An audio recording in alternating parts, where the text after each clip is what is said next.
Let's take a look at a couple ways that Excel's pivot tables can be applied to summarize categorical data.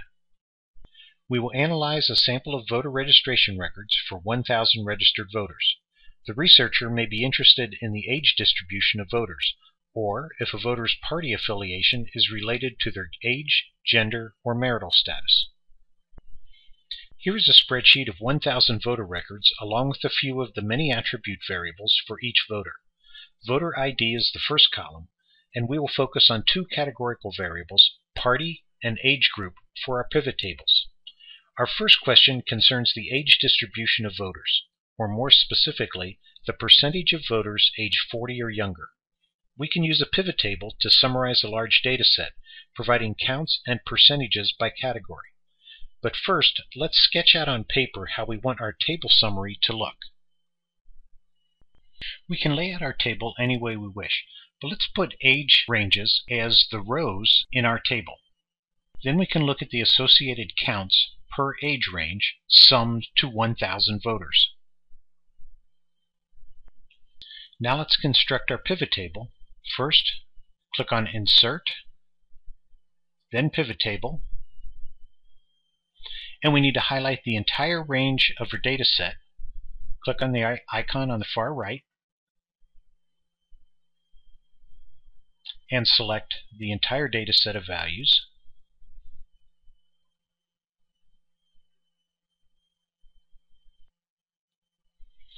And let's place our pivot table in a new worksheet. So we'll click New Worksheet and then OK. Excel automatically lays out the format of a pivot table and provides our set of variables that we had selected previously. Recall from our pencil sketch, we want age group to be the rows, and we want a count of voters to be our table entries. So click on Voter and drag it down to Sum Values.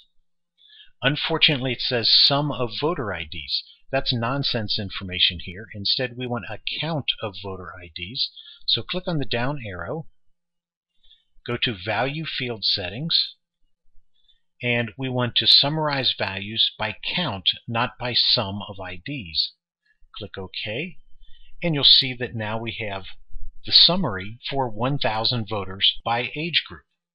This is pretty informative information, but to make it even more informative, let's associate a percentage value with each of these values here.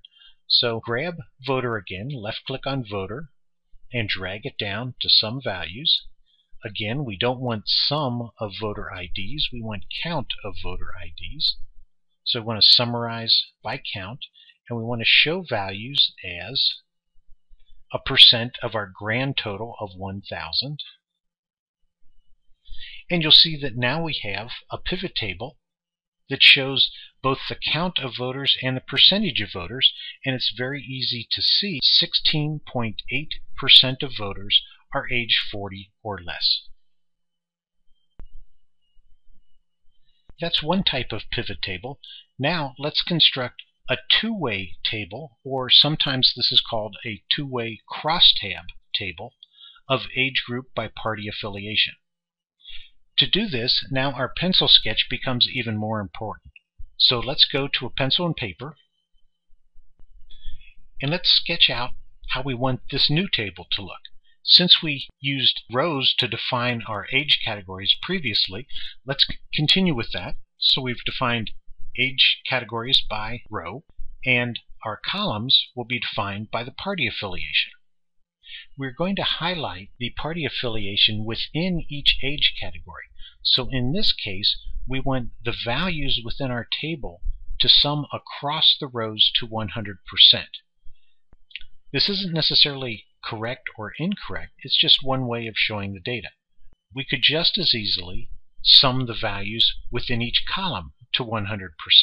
It depends on the point you want to make to your audience. Return to our data, and now let's construct our pivot table. Again, we click on Insert, Pivot Table, and we select the entire range of data again.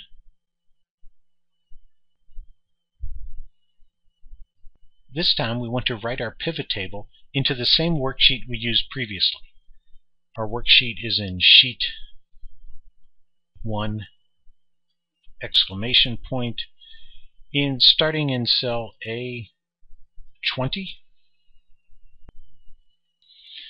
And now we want age group in our rows. So click on age group and drag it down to rows.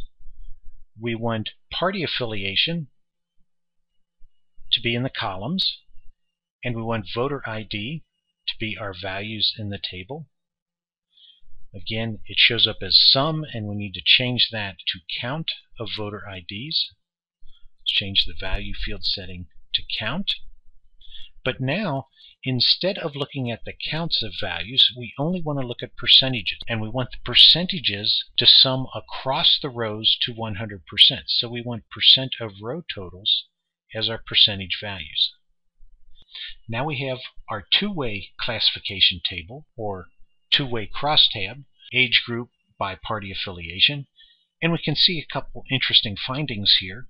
First, there's 65.1% of age group 21 to 30 is registered as Democrats. That's higher than the average Democratic affiliation of 54%.